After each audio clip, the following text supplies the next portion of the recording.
Halo semuanya, kembali lagi di materi mengenai garis pantai.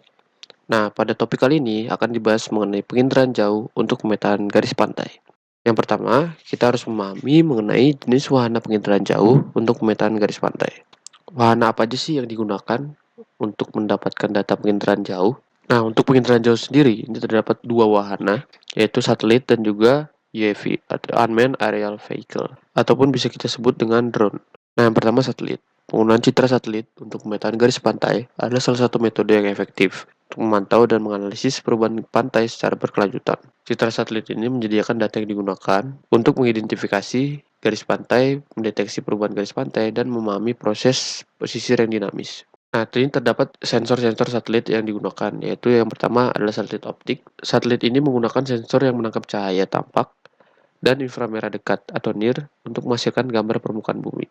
Contohnya ada Landsat dan juga Sentinel. Landsat ini punya resolusi spasial 15 hingga 30 meter, temporalnya 16 hari, cocok untuk pemantauan perubahan garis pantai dalam jangka panjang. Nah, kalau Sentinel 2 memiliki resolusi 10 sampai 60 meter, resolusi temporal 5 hari, dan ideal untuk pemantauan yang lebih sering.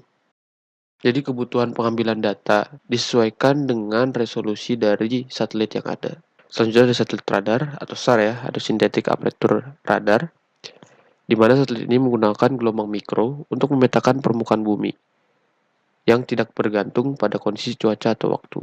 Nah, satelit radar ini contohnya adalah TerraSAR X yang mencapai resolusi spasial hingga 1 meter dan juga IFSAR. IFSAR ini dapat menyediakan informasi 3D hasil perekaman sensor aktif dari dua posisi atau waktu yang berbeda. Nah, selanjutnya wahana yang kedua adalah UAV atau Unmanned Aerial Vehicle, di mana UAV ini adalah teknologi pesawat tanpa awak yang dilengkapi sensor dan kamera untuk mengambil data.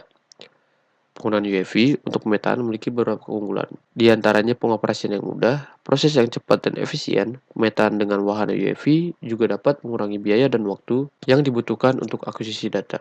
Untuk jenis sensor yang digunakan pada UAV ini ada dua, yaitu yang pertama sensor LiDAR, di mana menghasilkan data 3 dimensi berupa point cloud, dan LiDAR adalah sensor aktif yang memancarkan laser infrared dan mengukur respon pantulan kembali ke sensor.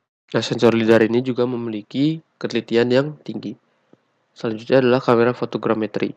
Kamera fotogrametrinya atau bisa kita sebut dengan kamera RGB, di mana kamera standar ini menangkap gambar dalam spektrum cahaya tampak dan sangat efektif untuk menghasilkan ortofoto dengan resolusi tinggi yang dapat digunakan untuk memetakan garis pantai secara visual. Yang kedua ada kamera multispektral. Jadi dia itu mengambil gambar dalam beberapa pita spektral, termasuk inframerah dekat yang digunakan untuk analisis vegetasi pesisir dan identifikasi batas air. Nah, ini terdapat perbedaannya, ada RGB saja dan juga RGB NIR. Mungkin sekian yang dapat saya sampaikan mengenai jenis warna penginderaan jauh untuk pemetaan garis pantai. Terima kasih.